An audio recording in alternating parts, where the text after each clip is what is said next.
Hello everyone to this lab video where we're looking at the anatomical model of the eye. So let me just give you a quick look around of how the eye looks like. So this is the anterior view of the eye, showing the transparent portion, what we call the cornea. And then if you look all the way around, it's surrounded by this big white structure called the sclera. We'll talk about the layers very soon. And then when you get to the posterior portion of the eye, we have the optic nerve. This is what's going to take all the light signal from the eye towards the brain, specifically towards the primary visual cortex, for interpretation of light images that are entering into the eye and figuring out what we're looking at. So before we dive right into the eye model itself, let me just highlight a few eye structures on the outside. We already mentioned this giant white structure, opaque structure called the sclera. This is the outermost layer of the eye itself. What's attached to these are these individual muscles. So this is what's controlling the movement of the eye, so we can look left, right, up, and down. This is what's going to allow us to sort of direct our visual movement in terms of what we're focused on and what we're looking at. Now, on this side of the model, what they're showing you really nicely is a cutout of the individual layers of the eye. So you can see that the white layer has been removed here, what we call the scleral layer. And right underneath, they're showing us the middle layer of the eye. This is called the choroid. And then the innermost layer of the eye, shown here in orange with a few blood vessels, that is going to be the retina. So we'll look at these layers in a little more detail once we open up the model itself. So let's do that. If I can get this open. There we go. All right, so before we get into the other structures, let's highlight the layers of the eye. So this is now looking at the cross section of the eye itself, where on the edges you can see that the individual layers of the eye, there are 3 of them. The outermost layer is called the sclera. This is the white opaque layer. It's got a tough fibrous structure to it. In the middle, this red structure that you see is called the choroid. This is where you primarily have lots of blood vessels and nerves that are making sure that all the cells of the eye are nourished and taken care of. And then the innermost layer of the eye, what's shown here in orange, but it extends all the way inside. This is the retina. This is where we find the photoreceptor cells like rod cells and cone cells, which are going to be sensitive to light, pick up that light signal, and then send it through the optic nerve towards the brain for interpretation. Now, a few other structures that I would like to highlight going to the other half of the model here. So coming back to this guy, is when you go to the front portion of the sclera itself, the sclera, while opaque and white in structure, the anteriormost portion of the sclera, this is called the cornea, this is completely transparent.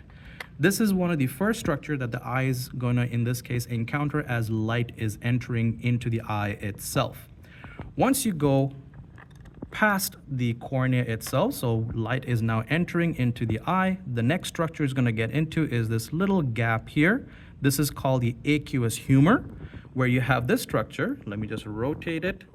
This is what we're looking at as the iris. This is what provides color to the eye itself. It is made up of many individual muscle fibers because the shape of the iris can actually change the diameter of this opening that you see here, what we call the pupil. This is what is going to control the amount of light that is entering into the eye by changing the diameter of the pupil itself because of those muscles that are found in the iris. Once you go past the pupil, so again, we're continuing our journey of the eye itself, we're going to enter into our next structure here where you find the lens. So there is this little bulging structure here where the lens shape in this case is going to determine where the light gets focused. So as the light is entering into the eye, there's a very specific spot that the light has to, in this case, get focused onto. And that is going to be all the way in the back. Let me just move this out of the way so you can see it. That is this spot right here called the fovea centralis. This is the destination of the light in terms of central focus, as well as some other peripheral light that's going to go on the outer parts of the retina itself. But most of the light is going to get focused in here, and that is where the lens comes in. This is part of that visual accommodation process. We'll talk about that a little bit later on. As we continue our journey of the light, so now it is going past the lens structure here, getting focused.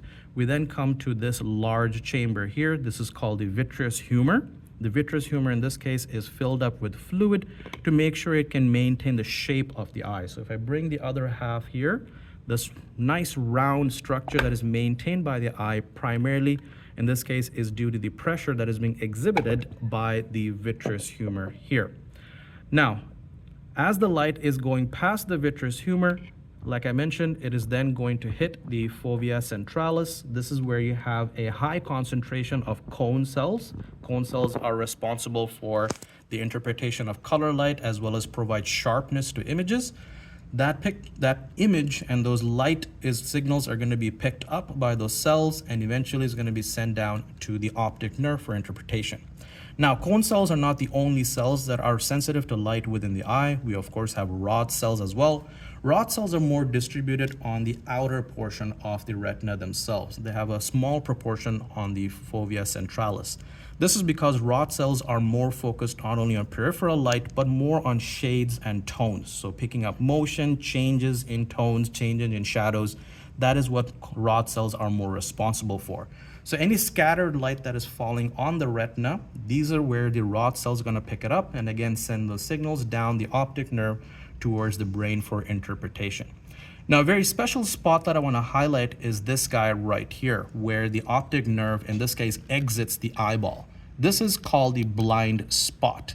The reason why it's called a blind spot is because there are no photoreceptors that are found in this area here. This structure is strictly sort of dedicated for the optic nerve to exit the eye. So any light that falls in that area does not get, in this case, interpreted for an image. And this is the reason why we need two eyeballs.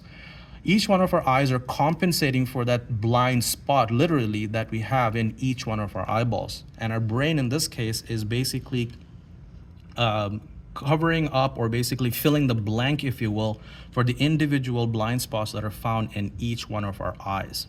Once the light signal leaves our optic nerve, then we talked about this in class, it goes through various individual structures like the optic chiasm, it goes to the individual optic tracts in order to get to the primary visual cortex for interpretation. Now, a few things I want to point out from a pathology point of view. So let's bring this guy back here. It's focusing on individual structures. So we're looking at the cornea here. If you have any kind of sort of crystal deposition within the cornea itself, that's going to obstruct the eye, in this case, allowing light to get in. That is what we refer to as cataracts. And in this case, we want to remove those little structures to make sure that the proper amount of light is entering into the eye itself.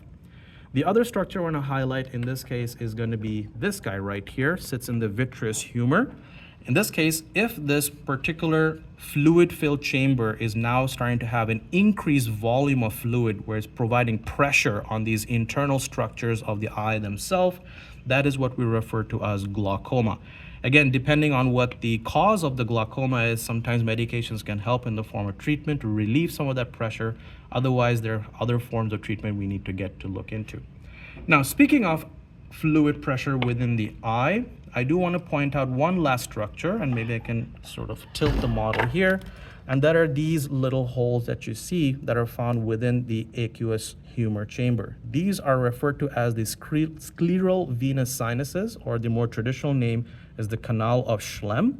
These guys are, in this case, maintaining the pressure of the fluid within the eye, where for any reason, if the fluid is trying to accumulate too excessively within the aqueous chamber, they can drain through these individual holes that are found here and return back into the circulatory system, making sure that the fluid pressure doesn't build up too high here. This is not something that's available within the vitreous humor, which is why when pressure starts to build up here, it's a little more challenging to treat that kind of a pressure buildup. Otherwise, that is what we have for this eye model here. Hope you find that helpful. Thank you for listening.